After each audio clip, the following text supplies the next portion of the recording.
Kekurangan gula. Kekurangan gula. Rendah. Hipotermi.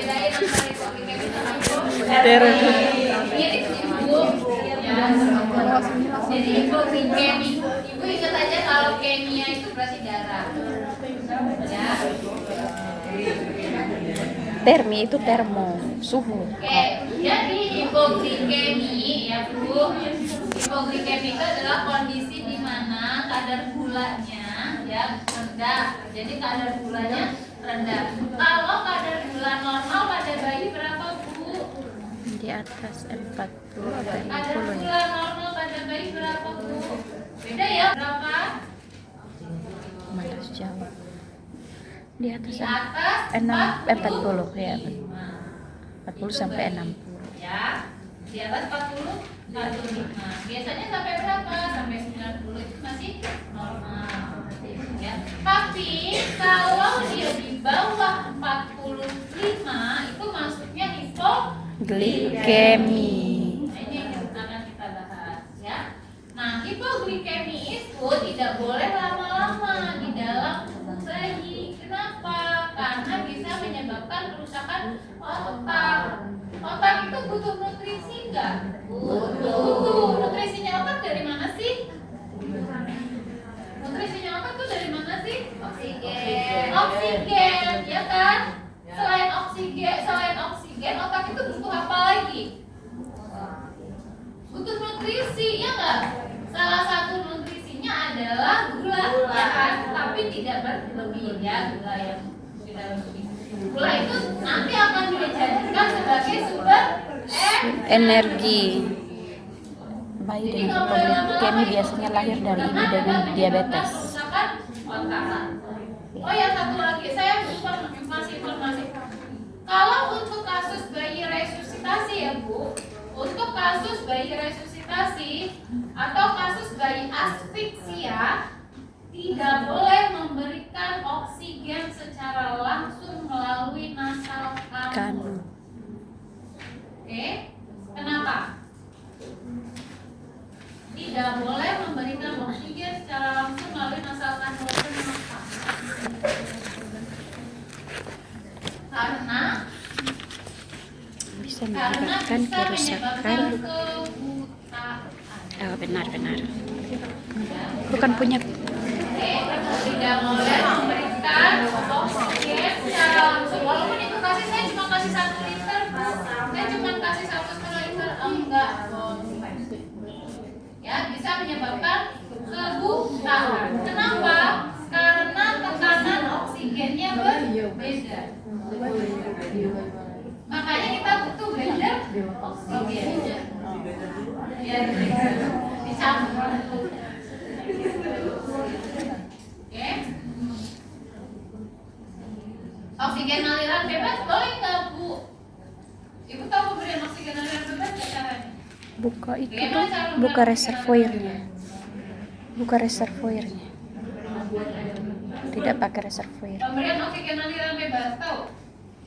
Jawab nanti bilang salah lagi. Ibu pakai tabung oksigen tuh, ya kan? Terus ibu colokin di tabung oksigen, tapi dia taruh aja di atasnya. Atau ibu pakai pet box. Jadi bayinya itu ibu masukin ke atas ke dalam pet box. Jadi kepalanya itu masuk ke dalam tabung kecil gitu. Nah, itu oksigen yang dari tabung oksigen itu disambungkan ke dalam pet box itu. Seperti itu. Jadi nggak langsung. Kalau nasal kanul kan langsung begini ya. Itu nggak boleh. Ya. Jadi kalau di jalan ibu begini terus iya. Nggak apa-apa, tapi jangan tempel. Ya, ini oksigen Di luar saja. bebas. Tapi lebih aman pakai yang blender oksigen. Jadi kalau blender oksigen. Tapi ibu kalau merujuk pakai oksigen aliran bebas boleh nggak? Nggak ya Bu. Kalau Itu diusir rumah Kalau sakit. merujuk pakai oksigen aliran bebas nggak boleh. Ya orang usir kita dari rumah sakit. Ibu untuk Bayi hipoglikemi kita periksa pakai itu apa stick? sama kayak kita periksa itu dewasa. Iya. Diberikan oksigen langsung. Ciri-cirinya gimana sih Bu bayi hipoglikemi Bu? Tidur, tidak bangun-bangun. Gimana ciri-cirinya? Ciri-cirinya gimana? Bayinya Lemas. Ya kan Ibu, tanda-tanda bahaya bayi ya kan? Bayinya malas Menyusu. Terus habis itu apa lagi? Letargis. Terus habis itu apa lagi? Terus apa lagi? Apa lagi? Apa lagi? Tanda-tanda hipoglikemi. Apa lagi tuh? Apa lagi? Dapat menyebabkan kebutaan. Apa lagi tuh? Akal terabah. Karena dari hipotermi bisa menyebabkan hipoglikemi. Bayi yang hipoglikemi juga bisa terjadi hipotermi. Jadi itu apa? Seperti itu ya. Kanker. Nah, bayinya malas menyusui itu. Punya dia, bukan punya saya sendiri. Oke. Nah, sekarang bayi dengan resiko hipoglikemi. Bayi lahir dengan ibu diabetes. Kenapa? Ibu lahir dengan bayi lahir dengan ibu diabetes rentan terjadi hipoglikemi. Padahal kalau Bayi lahir, pemutusan plasenta membuat aliran gula dari ibu ke bayi langsung menurun. Coba nanti kasih dia sangkal lagi. Kenapa Bu?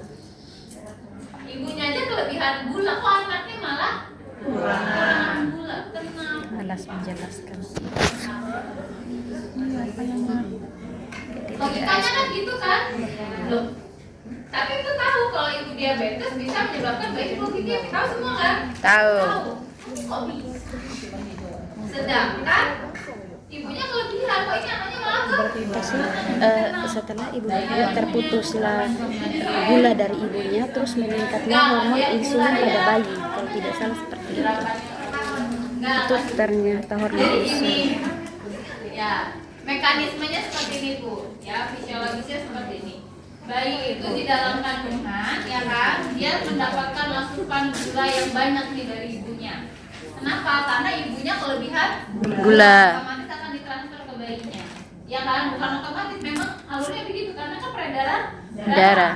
melalui plasenta. Jadi gula yang berlebih dari ibu itu masuk ke dalam tubuh bayi, mau tidak mau bayi akan membentuk namanya insulin. Yes. Ya, karena dia harus mengurai, ya kan, harus mengurai si gula tadi gitu.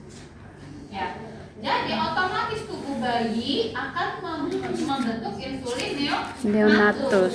Tinggilah kadar insulin di Dalam tubuh bayi. Ketika bayi itu lahir, gula terpotonglah stop. tali pusat. Potong tali pusat. Ya. Ya kan? Gulanya menjadi Terhentilah rendah. pemberian asupan Gula. di dalam ke bayi, dari ibu ke bayi. Tetapi kadar Insulin tetap insulin tinggi. ini sudah terlalu tinggi, sudah kebentuk tinggi. Maka cadangan gula yang ada di dalam tubuh bayi itu nanti yang akan diuraikan. Ya, jadi si bayi itu diambil cadangan gulanya, maka dia bisa terjadi Hipoglikemi. Kalau Hipoglikemi. cadangan gulanya diambil terus, kira-kira punya cadangan enggak, ya keburu habis dong, maka terjadilah Glikemi. pada bayi dengan ibu diabetes. Seperti itu. Ya. Benar. Oke.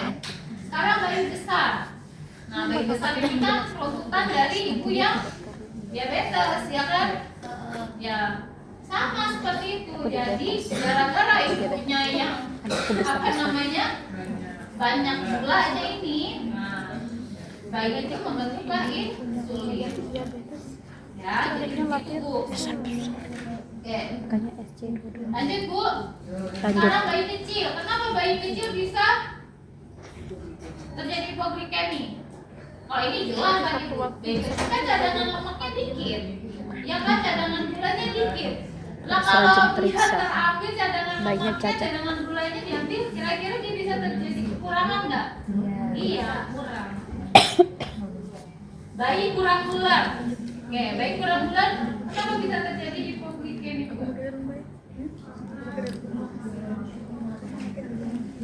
Karena Berarti kan insulinnya belum matang. Tetap lagi, Bu. Karena glikogen itu terbentuk di usia 35 minggu. Ya, glikogen itu terbentuk Di usia di usia 35 minggu. Jadi kalau dia lahir sebelum 35 minggu, maka terjadilah akan resiko hipoglikemik. Udah bayinya kecil, nggak punya gula, ya kan? Jadi kan Kekuatan keset. Kemudian yang berikutnya bayi kurang bulan. Bayi lebih bulan, bayi lebih bulan. Kenapa bayi lebih bulan? Ibu dengan serotinus. Bisa terjadi hipoglikemik. Kenapa bayi lebih bulan bisa terjadi hipoglikemik? Karena setelah usia kehamilannya sudah lebih menurunkan kadar insulin dari dalam tubuh ibu. Itu bagaimana sih tahu? Nanti dia jelaskan lagi. Kurang bulan nggak boleh, lebih bulan nggak boleh. Kenapa? Lebih bulan itu serotinus kan? Bayi serotinus.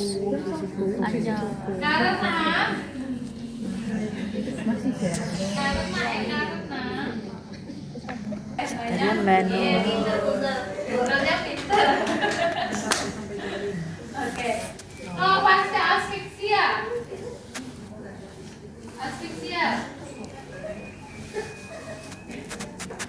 itu sebentar saya. Kenapa bayi asfiksia bisa terjadi hipoglikemik?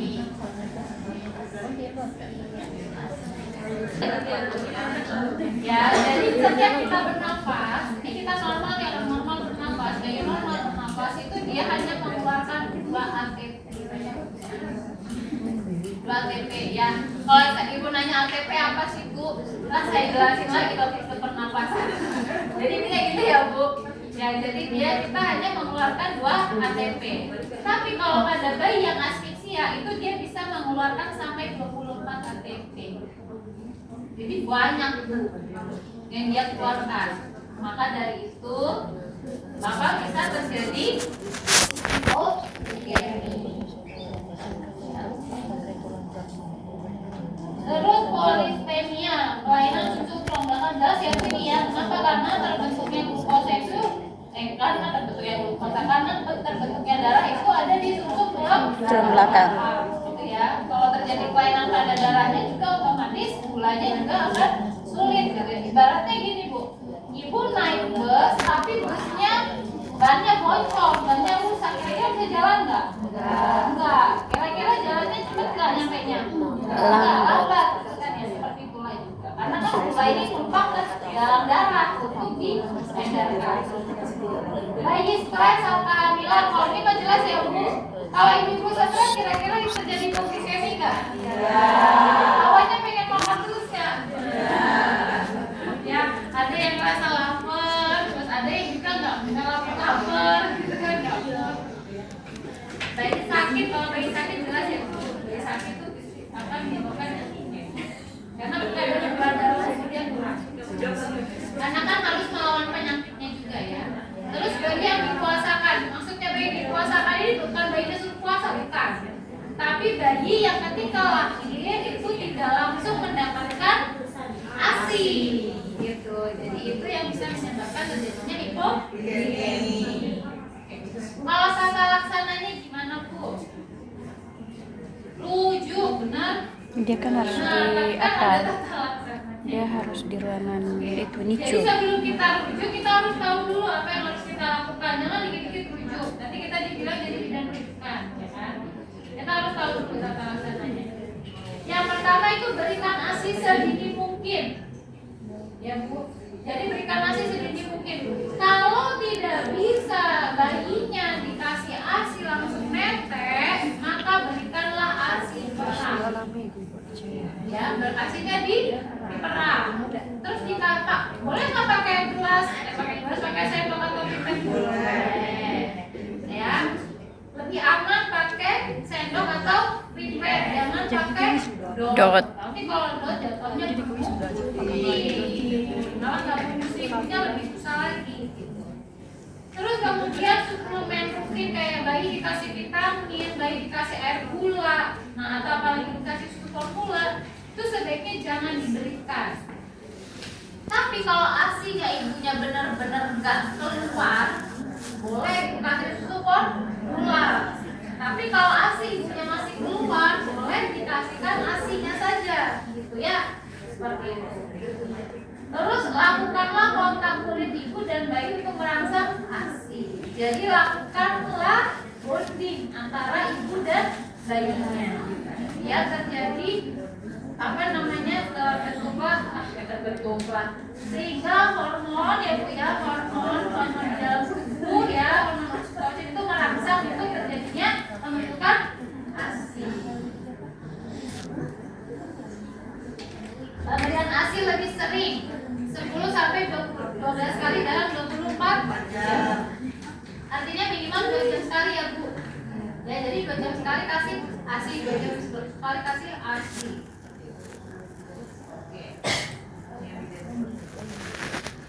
Terus yang berikutnya adalah tata laksana asimptomatik, yaitu tanpa manifestasi klinik. Asimptomatik itu apa bu? Apa asimptomatik? Apa bedanya asimptomatik sama simptomatik? Asimptomatik sama simptomatik apa bedanya? Contoh nih yang gampang. Asimptomatik. Bisa lihat nggak pasien itu terkena HIV/AIDS atau tidak? Kalau nggak ada gejalanya? Tidak.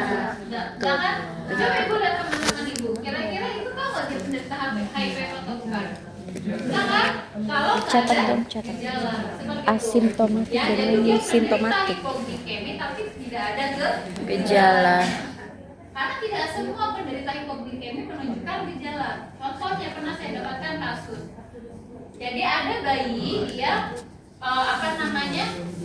lahir dari dia diabetes.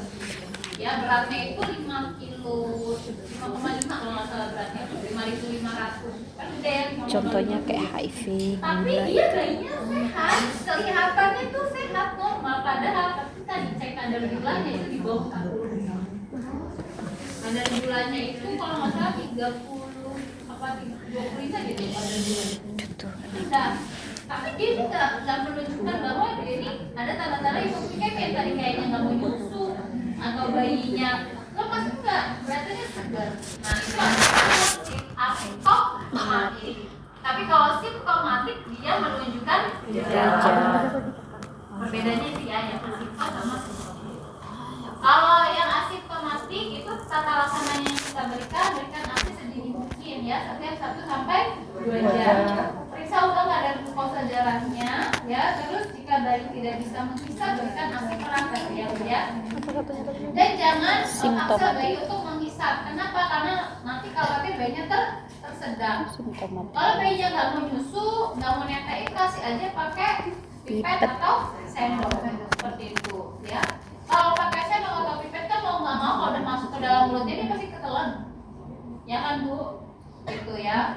Nah kalau dipaksa nanti takut bayinya malah trauma ya, ada trauma atau bayinya malah tersedak.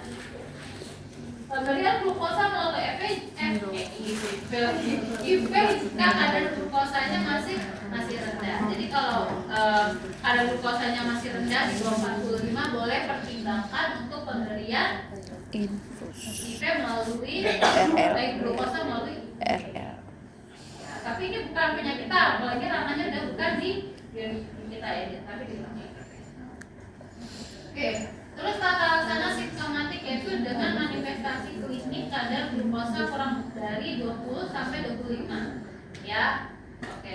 Kalau yang satuannya miligram itu, kalau yang biasa kita pakai itu satuannya miligram ya bu. Tapi kalau ada juga yang di rumah sakit itu pakai milimol. Jadi ibu jangan bingung. Kok ini kok dikit ya? Ya itu mungkin dia pakai yang milimol gitu ya. Jadi ibu lihat satuannya, jadi ada satuan miligram, ada satuan milimol. Kalau miligram itu satuannya per desiliter, tapi kalau milimol Contohnya gula HIV. Kalau simptomatik itu biasanya itu istilah-istilah di rumah sakit. berikan glukosa intravena. Jadi kalau dia yang sudah ada tanda gejala itu ada baiknya diberikan melalui intravena. Terus koreksi hipoglikemia ekstrim ya Bu ya. Pertahankan kadar glukosa yang simptomatik pada lebih dari 45 ya, jadi lebih dari 45. Terus dukung pemberian ASI sesering mungkin dan pantau kadar glukosa darah ya. Jadi untuk memantaunya itu diperlukan waktu sekitar 24 sampai 48 jam ya. Nah, kalau sudah pokoknya kalau dia 24 sampai 48 jam setelah pascanya dia hipoglikemi, maka dia hipoglikeminya di usianya bayi itu yang 18 jam atau 20 jam ya. Jadi 24 jam sampai 48 jam setelah hipoglikemi ini kita harus pantau terus, jangan sampai terjadinya hipoglikemi terulang gitu ya. Sampai di sini aja ditanyakan.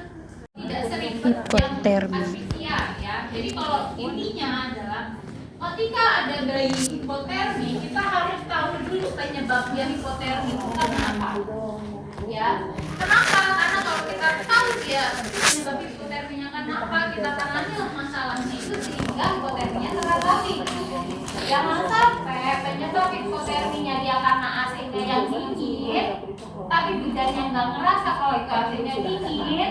Kok kita udah tata laksana tetap aja dia bakalan hipotermi tadi. Jadi kenapa? Karena lingkungannya dingin. Jadi tata laksananya tidak mengganggu penyebab dari hipotermi.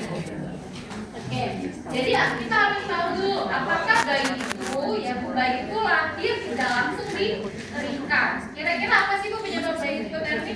Bayi lahir tidak langsung dikeringkan.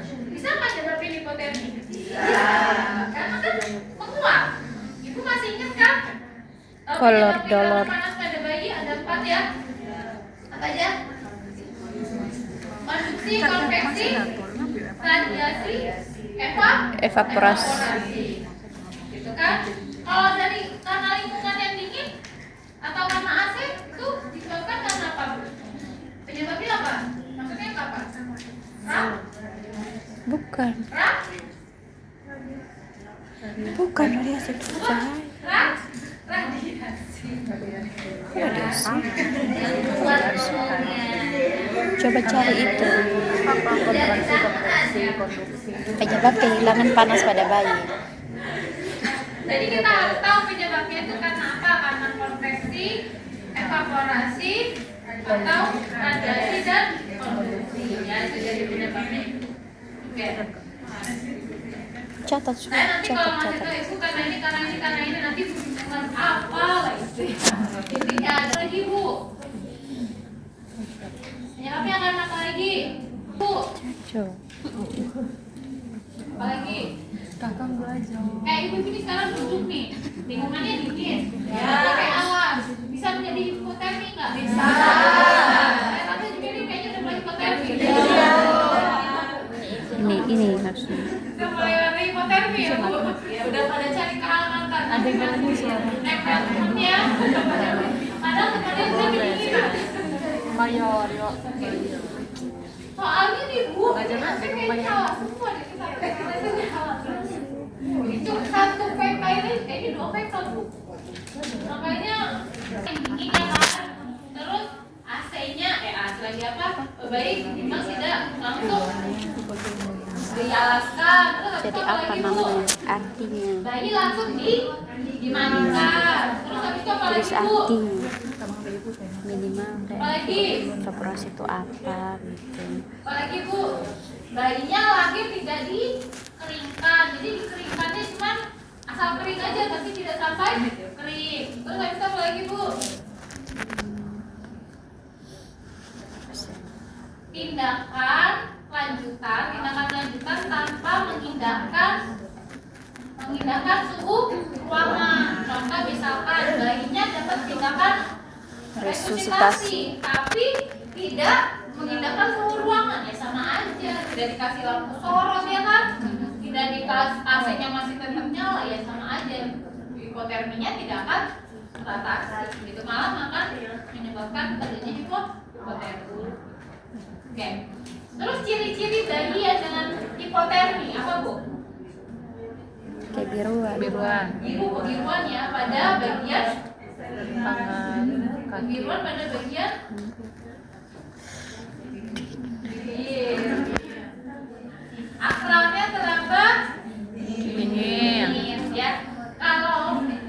Kalau bayinya dingin, yang kira-kira yang ibu cek apa, Bu? Tangan sama kaki ya kan? Ya. Ada nggak ibu kira-kira ngeluh? Bu, saya kedinginan, Bu Bidang, ibu langsung pegang kaki. Ada nggak? Ada. Kalau kedinginan pasti refleksi langsung pegang kaki. Kalau saya kedahin, kalau demam baru kan? Bidang saya demam, baru ibu pegang kaki. Pasti kalau gini langsung pegang tangan senengnya. Jadi itu ngecek. Oke. Terus habis itu apa lagi, Bu? Akralnya tadi terlambat dingin. Terus habis itu apa lagi? Bayinya biru ya, sianosis ya. Terus habis itu apa lagi, Bu? Malas Nyusu. Tuliskan Oke. tuh, itu istilah. Sekarang kalau bayinya hipotermi, kira-kira hipotermi sedang nih, kira-kira apa yang harus kita lakukan? Kalau bayinya hipotermi sedang, yang pertama itu ganti dulu bajunya, Bu. Ya, pakai baju yang hangat. Gimana, Bu? Disetrika dulu ya, guys. Dan itu konsepnya. Baik, kalau baju ditaruh di tempat AC, kira-kira bisa dingin nggak? Bisa. Jadi caranya gimana? Itu bayi kan lahir ya, Bu. Bukan lampu sorot nyala terus. Ya kan? Kasih aja bayi sebelum bayi itu lahir, lampu bajunya di bawah lampu sorot. Dingin lagi. Hangat ya, Bu. Jadi harus disetrika dulu. Gitu ya. Jadi pastikan bayi itu dalam keadaan kering dan bayinya mendapatkan selimut atau baju yang hangat. Maka lakukanlah IMD ya, IMD ini ya, Bu. Dan ibunya jangan keringetan, Bu. Kadang kan kalau lahiran keringetan nggak sih? Iya. Iya. Lap dulu badan ibunya, ya sama aja kalau keringetan ya dingin juga, ya kan? Lap dulu keringet ibunya. Kadang suka gitu kan? Ibu-ibu suka gitu nggak? Bayi lahir langsung aja taruh. Tanpa mengindahkan ini pasien ibu keringetan apa enggak? Sedangkan kalau ibu lahir pasti keringetan, nggak mungkin nggak keringetan, ya kan? Ya. Jadi terus ya kan, tempel nih ya, topinya dikasih. Kalau apa namanya pakai topi dia lebih apa ya, kayak lebih mencakup bagian telinga gitu kan. Nah, jadi lakukanlah IMD dan berikanlah ASI sedini mungkin, Bu. Ya, berikan ASI sedini mungkin. Sangat ya. Ibu pernah pegang ASI-nya masing-masing kan? Pegang dulu. Oh iya. Ada yang belum punya katanya. Oh iya. Iya. Jadi kalau ibu pernah pegang ASI, hangat kan ASI? Hangat. Walaupun nggak ada penghangat di dalam tubuh ya, nggak ada microwave tapi tetap hangat gitu kan. Maka ya kasihlah ASI sedini mungkin gitu. Oke. Terus pantau untuk apa, kehilangan glukosanya. Pantau terus untuk kehilangan glukosanya. Ya, jadi pantau terus. Seperti itu tentang kawasan yang sedang ya.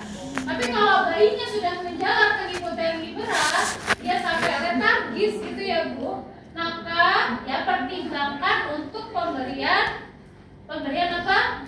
Cairan melalui IV ya, RL glukosa atau NaCl yang 0,9. Jadi pertimbang.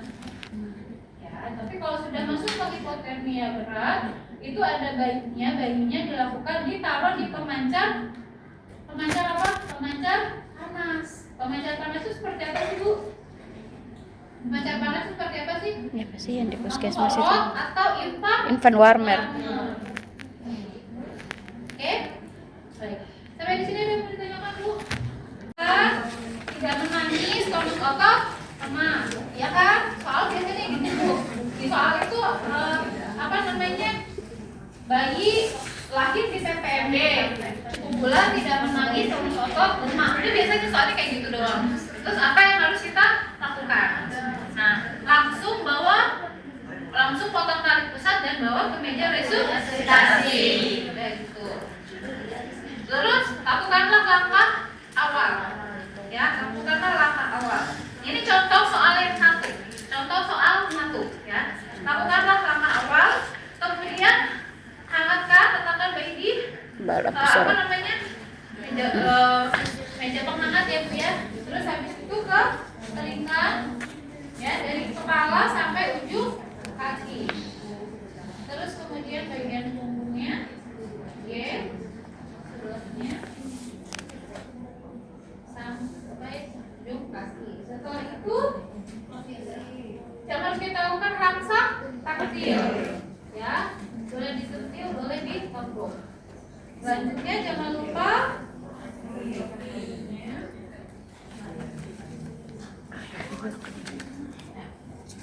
berikutnya adalah kita lakukan posisi baik, posisi hidup, kemudian isap lendir bila perlu. Jadi mulut dulu baru ke hidup. Setelah itu yang harus kita lakukan berikutnya adalah nilai yang pertama, apakah bayi itu menangis kuat atau tidak, ya kan? Ada usaha bernafas atau tidak. Kemudian frekuensi jantungnya hitung selama 6 detik. Ya, jadi gue langsung ngomong kayak gitu aja. Hitung selama 6 detik dikali dengan 10. Frekuensi jantung, nanti asisten yang akan ngomong. Jadi asisten itu udah dapat contekan. Asisten itu nanti udah dapat contekan soal kasus. Jadi asisten nanti yang akan ngomong, bukan ibu yang menentukan. Tapi asisten nanti yang akan ngomong. Dia akan bilang frekuensi jantung 60 misalnya seperti itu. Dia akan ngomong, asisten akan bilang frekuensi jantung 60. Belum menangis. Tapi otot masih lemah. Bentar ya Bu. Awal ya. Setelah awal tentukan nilai. Nanti asisten yang akan bilang. Ketika ibu bilang nilai, asisten akan ngomong. Belum menangis, frekuensi jantung di bawah. Bayinya belum menangis, terus ototnya masih lemah, frekuensi jantungnya 60. Nanti dia akan langsung sebut berapanya. Jadi dia nggak akan sebut di bawah 1, tapi dia akan langsung sebut 60 misalnya seperti itu. Terus saturasi oksigen belum terpasang, nanti dia akan ngomong si asisten. Oke? Terus jadi ibu langsung berpikir apa bisnis yang saya lakukan. Ya, berarti kalau seperti itu apa yang harus saya lakukan? Berarti PTP. Karena PTP 15 detik. Jadi ibu langsung melakukan PTP 15 detik. PTP 15 detik. Dengan oksigen 21%, dengan tekanan 20 cm air sebanyak 10 sampai 15 kali. 1 lepas, 2 lepas, 3 lepas, 15 detik telah selesai. Nilai. Ibu ngomong lagi gitu kan? Nanti asisten akan ngomong lagi. Dada bayi mengembang. Nah, ingat ya. Di sini ya, dada bayi mengembang atau tidak? Dada bayi mengembang. Dada bayi mengembang. Terus kemudian frekuensi jantung 70. Nanti dia akan ngomong begitu, frekuensi jantung 70. Terus otot masih lemah, bayi belum menangis. Berarti ibu harus berpikir lagi apa yang harus saya lakukan sekarang. PTP ya? Selama 15 detik. 1 lepas, 2 lepas, 3 lepas, 4 lepas, 5 lepas. 15 detik kan? Terus habis itu nilai. Ngomong lagi kita nilai. Nanti asisten akan ngomong lagi. Bayi menangis kuat, misalkan ini contoh. Bayi menangis kuat. Tonus otot bagus. Frekuensi jantung 110, misalkan seperti itu. Jadi dia langsung akan ngomong. Itu contoh soal yang oke. Sekarang contoh soal yang kedua. Nah, lanjut lagi ya. Bayi cukup bulat, tidak menangis, tonus otot lemah. Terus bawa ke meja resusitasi. Bawa ke meja resusitasi. Kemudian setelah itu kita lakukan langkah awal resusitasi seperti hangatkan, terus habis itu keringkan, ya keringkan, kemudian angkat taktil, selanjutnya posisikan dan isap. Oke, sudah nilai. Asisten kita akan ngomong nilai. Asisten akan bilang frekuensi jantung 40, ya belum menangis, tonus otot lemah, saturasi belum terpasang. Jadi apa yang harus kita lakukan? PTP 15 detik.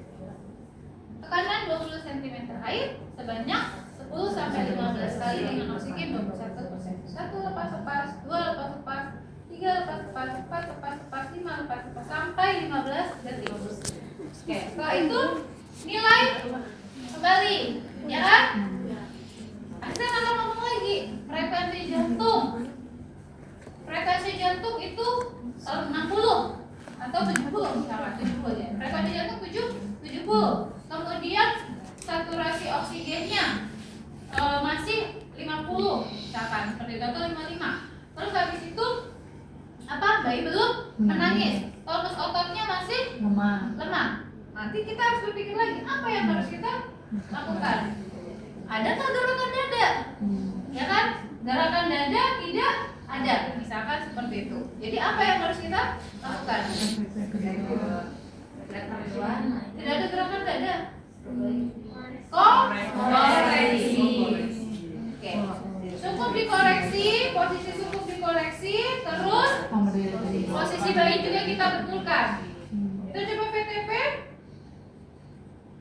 3 sampai 5 kali. 1 lepas-lepas, 2 lepas-lepas, 3 lepas-lepas.